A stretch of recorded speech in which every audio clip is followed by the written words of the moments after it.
Hello बच्चों। आज मैं आप लोगों को क्लास 9th का आप लोगों को डीओई की तरफ से मैथ्स के 2 प्रैक्टिस पेपर मिले हैं सॉल्व करने के लिए, जिससे आपकी फाइनल एग्जाम की प्रिपरेशन और अच्छे हो जाएगी। तो हमने प्रैक्टिस पेपर 1 पूरा कर लिया, वो चैनल पे अपलोड है। प्रैक्टिस पेपर 2 भी हमने शुरू कर दिया है। काफ़ी क्वेश्चंस कर लिए हैं, चैनल पे अपलोड है, आप वहाँ से कर सकते हैं। आज मैं आप लोगों को सेक्शन सी का क्वेश्चन नंबर 28 और 29 कराने वाली हूँ। 26 और 27 ऑलरेडी चैनल पे अपलोड है। ठीक है, देखिए क्वेश्चन नंबर 28 आपसे यहाँ क्या कह रहे हैं। If the total number of legs in a herd of deer and crane is 40, represent this situation in the form of linear equation in two variable. आपको यहाँ पर total number of legs they रखे हैं dear और crane के, जो कि 40 है। इस इक्वेशन को आपको लीनियर इक्वेशन की फॉर्म में कन्वर्ट करना है इन टू वेरिएबल में। तो हम क्या करेंगे, यहाँ पर लेट कर लेते हैं। लेट जो नंबर ऑफ डियर है वो एक्स है हमारे पास, और जो नंबर ऑफ क्रेन है वो हमारे पास क्या है, वाई है। क्वेश्चन के अकॉर्डिंग अगर हम डियर के देखें तो 4 लेग्स होते हैं, तो नंबर ऑफ डियर एक्स है तो फिर वो 4x हो जाएगा। क्रेन के 2 होते हैं तो वो 2y हो जाएगा। और टोटल कितने आपको लेग्स दे रखे हैं, 40 दे रखे हैं। ठीक है, यहाँ से 2 मैंने कॉमन ले लिया, तो 2x प्लस का y इजिकल टू में 40 आ गया। तो 2x प्लस का y आपके पास कितना आ जाएगा, 20। आपको लीनियर इक्वेशन की फॉर्म में लिखना था टू वेरिएबल में, यही आपकी वो लीनियर इक्वेशन है।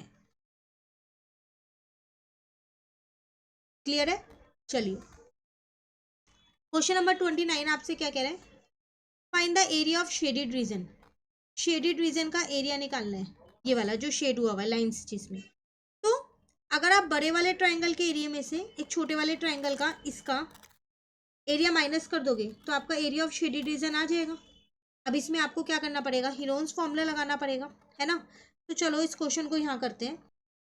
हम क्या करते हैं, एक बार यहाँ पर दो मैं पूरा ट्रायंगल और छोटे वाला ट्रायंगल यहाँ बना लेती हूँ। क्वेश्चन है आपके पास 29।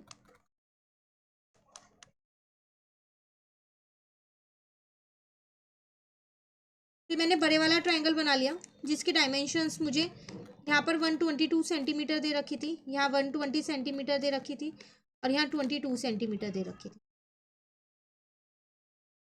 ठीक है, अच्छा मीटर में आपके पास इंफॉर्मेशन, तो इसे मीटर में लिख दो, सेंटीमीटर ना लिख के, बाकी कोई चेंज नहीं आएगा।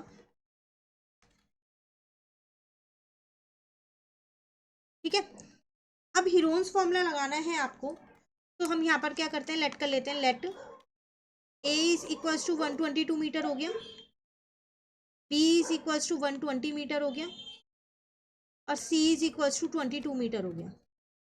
तो एस कितना आ जाएगा मेरे पास, a plus b plus c upon में 2।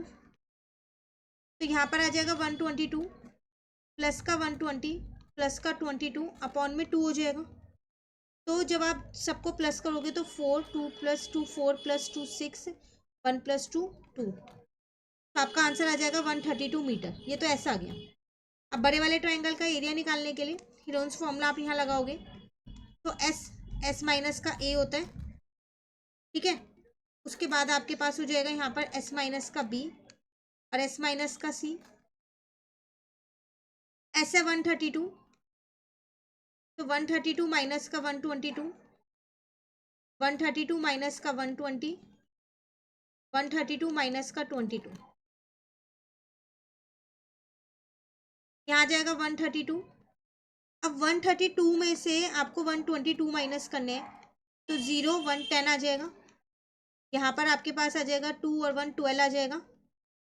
ठीक है, अब मल्टीप्लाई 0 1 0 आ जाएगा। अब आप क्या करो, इनके फैक्टर्स लिख दो। मतलब आप 132 को दो पार्ट्स में लिख सकते हो। क्या लिख सकते हो, यहाँ पर आप 11 इंटू में 12 लिख सकते हो, क्योंकि 11 12 जो होता है।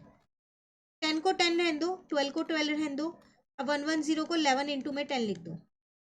तो रूट के अंदर 2 11 2 12 और 2 10 है, तो रूट के बाहर 10 इंटू 11 इंटू 12 आ जाएगा। तो ये आ जाएगा 1320 मीटर स्क्वायर। ये बड़े वाले ट्राइंगल का एरिया आ गया। उसी तरीके से आप छोटे वाले ट्राइंगल का निकाल लो, तो उसकी डायमेंशंस देख लेते हैं पहले हम यहाँ पर। तो आपके पास है 24 26 22, तो 24 मीटर है, 26 मीटर है, 22 मीटर है। अगेन यहाँ पर भी लेट करते हैं। ए मैंने 24 मीटर माना, बी मैंने कितना माना 26 मीटर माना, और सी मैंने कितना माना 22 मीटर माना। एस कैसे निकालेंगे, ए plus b plus c upon में 2, तो 24 प्लस 26 प्लस 22 अपॉन में 2, तो 6 plus 4 10 plus 2 12, 2 plus 2 4 plus 2 6 plus 1 7 upon में 2 आ जाएगा। कट कर दो, 2 3 जा 6, 36 मीटर आ गया। क्लियर है। अगेन अब एरिया निकालते हैं। अब मैं दोबारा फॉर्मूला नहीं लिख रही क्योंकि हम एक बार लिख चुके हैं। तो 36 माइनस 24, 36 माइनस 26, 36 माइनस 22, तो 36 में से 24 जाएगा तो 2 यहाँ बचा, 1 12 बचेगा, यहाँ पर 10 आ जाएगा, यहाँ पर 4 और 1 14 आ जाएगा। ठीक है। 36 को मैं चाहूँ तो डायरेक्ट बाहर निकाल सकती हूँ, 6 की फॉर्म में निकाल सकते हैं ना, पर 12 10 और 14 डायरेक्ट नहीं निकलेंगे, तो फिलहाल के लिए अभी इसे ऐसे ही रहने दो। इसको स्प्लिट कर लो, 3 इंटू 12 कर दो, ये 12 ऐसे ही रहने दो। यहाँ पर आप क्या कर सकते हो, 10 को 5 इंटू 2 कर सकते हो, और 14 को 7 इंटू 2 कर सकते हो। तो देखो इन दोनों 12 का एक 12 बाहर आ गया, इन दोनों 2 का एक 2 बाहर आ गया।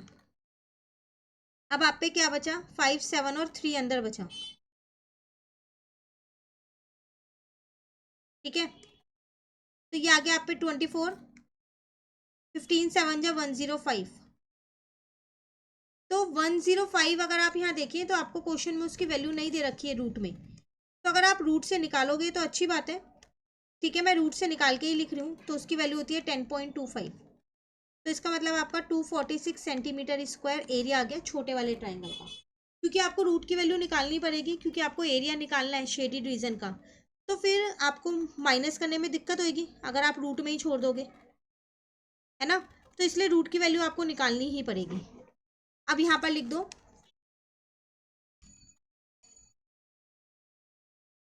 एरिया ऑफ शेडेड रीजन, तो बड़े वाले ट्राइंगल का एरिया आया था 1320, छोटे वाले का आ गया है 246। बस अब आपको कुछ नहीं करना, आप दोनों को माइनस करना है, तो आपका आंसर आ जाएगा 1074 मीटर में है ये। ठीक है, मीटर स्क्वायर, ये इसका आंसर है। क्लियर हुआ। तो आज की क्लास में इसके हमने 2 क्वेश्चन सॉल्व कर लिए, 28 और 29। इस सेक्शन के 1 या 2 क्वेश्चन ही रह गए हैं, 30 एंड 31 रह गए, उसके बाद ये सेक्शन कंप्लीट हो जाएगा। तो आप साथ साथ करते रहिए जैसे जैसे अपलोड हो रही है। इसके साथ साथ जो DOE का आपको सपोर्ट मटेरियल मिला है, बुक जो मैथ्स की मिली है, उसकी वीडियोज़ भी अपलोड होनी स्टार्ट हो गई है, तो आप वो भी कर सकते हैं। ये वीडियो अच्छी लगी लाइक ज़रूर करना, फ्रेंड्स के साथ ज़रूर शेयर कीजिएगा वीडियो को, और अगर आपने चैनल नहीं सब्सक्राइब किया हुआ है तो चैनल को भी सब्सक्राइब कर लीजिए।